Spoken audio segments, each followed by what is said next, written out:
Hello, welcome to CreativeLive After Hours. My name is Sean Horton. I'm with Decibel Festival, founder and curator, and I'm proud to be welcoming to the studio tonight Manatee Commune. He's going to be playing 3 songs for us and doing an interview with myself. Take it away, Grant.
How you doing? Good to see you, Grant. Dude, it's good to see you too. Always a pleasure. Wow, it was great. So that song was called Epiphany, If Only. That's it, yep. Where did the title come from? I'm curious. Yeah, when I was writing that song, probably about a year ago, I had a lot of time on my hands, so I was like really messing around with just like any kind of like sound atmosphere kind of development sort of thing. So I was dropping like sticks and like breaking bottles and stuff and like painting them in different directions. But it's funny because I put probably like 90 plus tracks on that song. Wow. And I never really got to like a place where I felt like it was 100% done. And like a lot of other tracks have been like, okay, that's good, like I'm done with that one. But for some reason I could keep adding stuff to that one.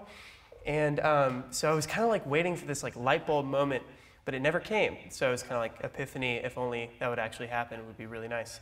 But what's funny is that I actually ended up remixing it a lot recently with kind of like some more knowledge about production, like songwriting and stuff. And now I feel like it's just called Epiphany because I just figured out how I wanted to end it. So gotcha. Yeah. Well, it's beautiful. Thank you. To see you perform, obviously live instrumentation. A bit of an anomaly. You're a classically trained multi-instrumentalist, electronic music performer and producer, which is kind of a rare thing, really. A lot of electronic musicians and DJs that I know at least come into it through DJing and don't really have the musical background. True. Tell us a little bit about your musical past. When did you start playing? What was your first instrument, for example? Yeah, actually my first instrument was viola, and I picked that up in elementary school when I was about in 4th grade, kind of like when everybody was picking up instruments.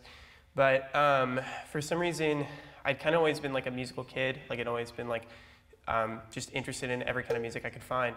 So I picked it up really fast, and it kind of just took off from there. And I joined like every possible orchestra that I could possibly be a part of.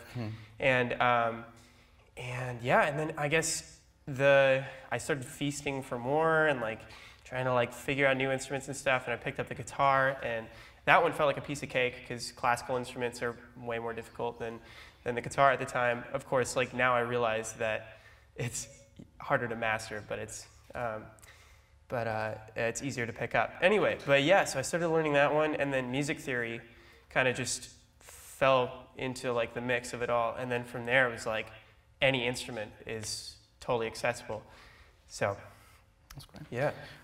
First time I saw you perform was at the Sound Off competition at EMP. Totally. And I remember hearing chatter. I was one of the judges, and I remember hearing chatter that there's a electronic music producer as part of what was essentially billed as a battle of the bands. Yeah, totally. And you know, obviously I was intrigued and excited to see what you could bring to the table, and I would venture to say you made a lot of fans that night.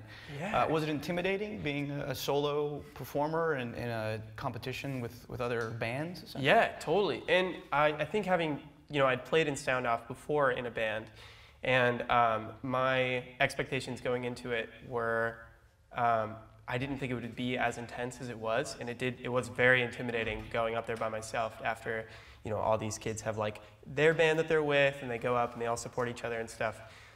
Yeah, it was actually really intimidating, but it was a really cool experience. I ended up making a lot of fans that night, which was great. I was really, really surprised by that. But it was an awesome, awesome experience, I think, for like, understanding like how to be comfortable on stage with like my own presence and like really jamming with myself versus like kind of having to rely on like other people to jam with and stuff. And having a crowd that doesn't really understand what's happening is kind of always a tough call. So they're not quite sure, like he's playing instruments, but like there's other sounds, I don't know where they're coming from. Something really weird's happening. And so like, being expressive and like showing people that like it's okay to like what's happening even though you don't really understand it. So that was kind of like the first time that I'd really gotten a chance to do that. So yeah. Well, obviously important gig. The past year has been huge for you. Yeah. You've been touring, playing some of the biggest festivals in the country, including Bonnaroo, Sasquatch. I just saw you at What the Festival in Oregon. Obviously played Decibel last year. What's it like playing in front of thousands of people? You're still kind of getting your feet wet, I imagine, as a young performer. And do you have any highlights or epic fails that you've experienced over the past year touring? Love to hear about both the successes and the failures. Totally. Well, I think like to start from the first question, playing in front of a bunch of people at a music festival is really, really amazing. Like, I think probably my favorite way to play music, because people at music festivals are, I think they're out for the good time. Like, that is the reason why they're there. They're there to have a good time. And the music is important, I think, to most people. Like, oh, I'm going to see Kendrick. Like, oh, I'm going to see Real Estate. But like, the point of the whole music festival experience is to have a good time. And so when I do have people at my shows, they're having a great time, because they kind of they just are. And so that's awesome. So like, Sasquatch was really special. I mean, having confetti cannons at every show would be lovely. So that was really cool. I think, and then in terms of like epic fails, nothing too bad, though. At Bonnaroo, I played at the Calliope stage, and I didn't really expect. I think having been from Bellingham and also like being in the Northwest and stuff, we're very used to like kind of smaller festivals for the most part. I mean, even Sasquatch is a fourth of the size of Bonnaroo. Yep. And you know, going to Bonnaroo, having never been to Tennessee and having never been to something that big was like really overwhelming. Absolutely. And so when I set up for the Calliope stage, I had this big plan that I was going to do my full live set. I had my viola and all that stuff, and I get up there and it's just like kind of DJ table sort of stuff, and there was no way that the audience could see me from like that angle to be able to see that I was like playing viola and stuff. And the monitors were all set up, so I was gonna have tons of feedback issues, and I was like, it's not worth it. It's at 2 in the morning. There's not gonna be anybody there. It doesn't really matter. So I was like, I'll just play like, you know, DJ some of my tracks. That'll be a fun thing to do. And like, then at the end, I'll be like, hey, like I'm Manatee Commune, like my stuff.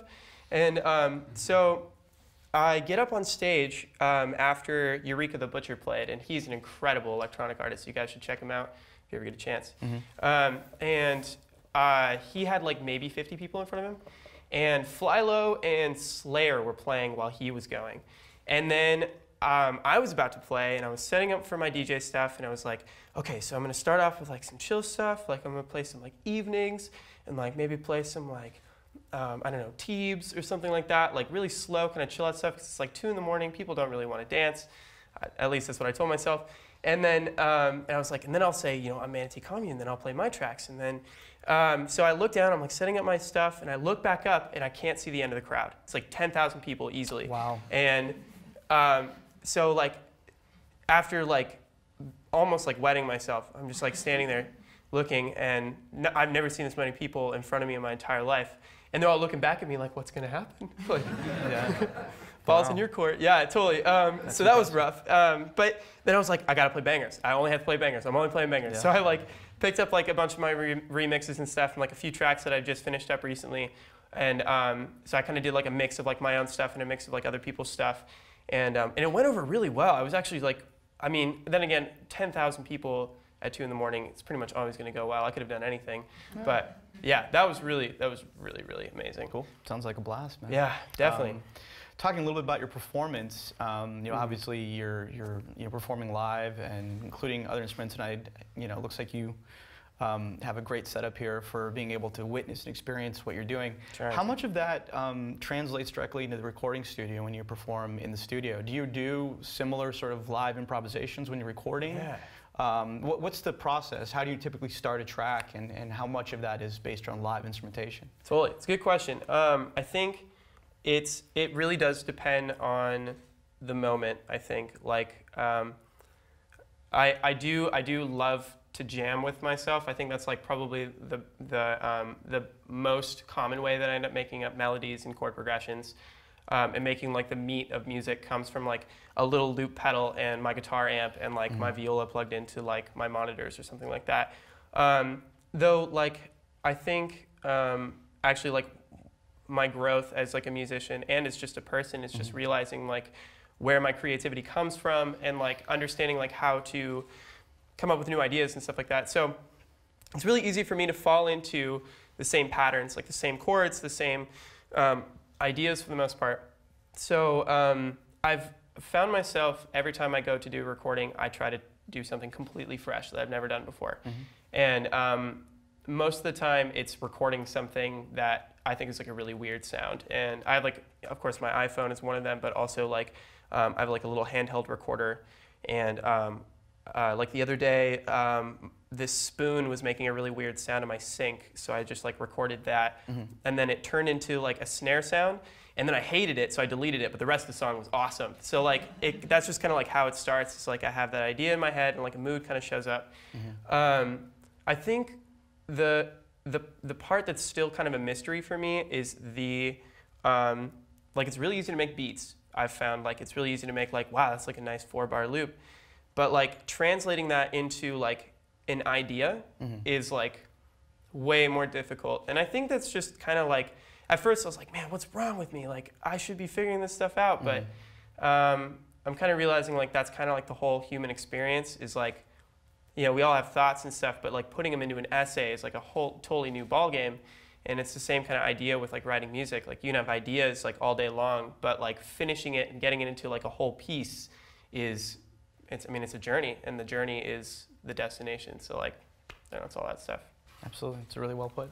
Thanks. I noticed there's some visuals back here. My understanding is you create those visuals, and that's part of your live performance. Totally. Is the video aspect of it.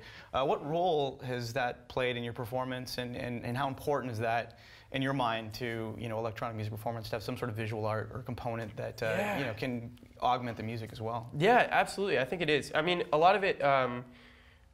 When I was looking for visuals, I had somebody who came and helped me. It was Erica Cutts up in Bellingham, and she like really showed me how to like manipulate the video and like make it in a certain way that I wanted to. And I use a lot of her loops and stuff in like my stuff, which is really cool. And I think when we first started, it was cool because it was like I didn't really understand what I was going for. I'd seen Flying Lotus like a couple times with his visuals, but I mean that's shooting for the moon if I'm going to try to make visuals that Flying Lotus has. So I was kind of trying to come up with something that like I think expresses me, that I like personally, but is also like expressive of the music. And I kind of found that one thing I've noticed a lot of electronic artists do is they don't make the live visual aspect as dynamic as their music. And I thought that I could find a way to make that happen. And it was kind of interesting because I ended up finding the same effects that I use in like my recording process. Like good examples like reverse cymbals. Like when you have a reverse cymbal into a drop, you can, I mean, people don't necessarily notice it, but you can feel like the shh and then the drop hit, right? And the same sort of thing with video editing. I've found that you can do that with a whitewash. And I think it's kind of interesting that like there are these two like congruent ideas, and you can use a whitewash to lead into a drop. And so that was kind of the idea when I was making the visuals, and like Erica was helping me out, like trying to figure out these ideas together. And then the other aspect was trying to turn it into something I could launch at the same time as all my other clips, because I didn't want to just press play and then press play on my audio and then like go play drums. But trying to like set it up so it's all right there. So I'm using this like beta program that I found, this like at this New Zealand, New Zealander, he made it or whatever, but it's really patchy and it's definitely having some trouble. I've crashed my computer a couple times, so I'm a little worried about it. But I think it's really important for the visuals because being one person, I'm not a terribly interesting thing to watch for that long. And so I think people need to like be able to zone out and be like, okay, what's, like, let me see, like, give me a television screen to look at or something. And I think extending that into, like, sending my music into like a visual aspect has been like really important for like the entire experience. And absolutely. Yeah, and I also think people go to shows for the I guess like people used to go to shows to like hear the music, so they would like buy the record and they'd be like, I love this band, I'm gonna go see the music. But like now people like they go see music and then they want like a full like event, like a show, like I don't know, something bigger than just like listening. They want like a visual aspect of it. And I'm trying to be a charismatic person, but it's easier just to make visuals. So yeah. Totally. Well, it's fun to watch you perform. I like what I'm seeing from the visuals as well. Cool. Lastly, before you get back to a couple more songs for us here, what advice? I mean, you're obviously a young artist coming in your own. You've been playing festivals. You've released music. You're, seemingly doing quite well as a young artist. What advice, if any, do you have for young, up-and-coming producers, performers? Are there certain tools that you'd recommend? Are there certain perspectives that you'd recommend in terms of just honing your craft and keeping an open mind when it comes to going down that creative path, which we discussed it earlier, is very difficult. It's a leap of faith in a way. It really is a leap of faith. I think, I'm not gonna lie, like it is a pretty massive like emotional struggle to like make yourself create something. And I've never been really good at like forcing myself to study. I've never really been that good at like, I've always been good at like, whenever I'm interested in something, it just kind of happens. But as I progress as a musician, I find that I have to wake up and force myself to step in the studio and make something. And I think that the most important thing for me in this journey is stepping back and really analyzing from like a fully third-person perspective and listening to what people have to say and really taking to heart like what they're saying and like trying to like I guess make that fit into like your idea of the music as well. Mm-hmm. I think probably the most important thing in this journey has just been like self-realizing and like self-analyzing all the time and like recognizing how people react to my music and how I want them to react to the music. And I think that leads into like the whole idea. I think if you really want to do the producing thing and you really want to be a musician, you really have to like look in yourself and be like, is this really what I want? Like, do I really want to do this? And if you do, then you're gonna make it happen. Like one way or another, you're going to find the tools to make it work. And I think everybody has their own way of doing it, and everybody has like a way that works. It's just that the people who want it make it, and the people who don't really want it, they kind of just like, they do it for a while, then they kind of just give up after a while. But that being said, so like for tools and stuff, I think YouTube, probably the most important tool, like by far, in like my entire like producing experience is just going onto YouTube and being like, how do I make Logic turn on? Stuff like that. Mm-hmm. And then I think the other really important thing was just listening to other people's mixes that were on my level. I think that was like really important. Like when I first started getting into producing, I listened to a.k.a.'s entire discography, like everything he could possibly have made. And it was cool because like I can hear his journey, as like a producer. And I think that was like really exciting because I was like, I can hear how he got better. Like he isn't just a god. And so like I was like, okay, sweet. So like I could be at that level. I just have to practice and I just have to put in the time. And yeah, I don't know, it's interesting. It's all a balance because like on one end, I'm like, you gotta like analyze yourself all the time and be so hard on yourself. But at the same time, it's like, be patient. It's okay. Like it'll be all fine. So I guess it's a balance of the two. So I don't know. I guess everybody has their own way of doing it. Yeah. Yeah. Well put. Some great advice there. As an artist myself, it's good to hear other perspectives on it. And, as someone as young as you are with that perspective is impressive. So. Oh, I'm glad. Grant, you're going to play some more music for us, I understand. Next song is Untitled. That is correct. Let's move into that.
That was Untitled by Manatee Commune. I believe you have one more song for us. This is White Smoke, featuring Marina Price on vocals.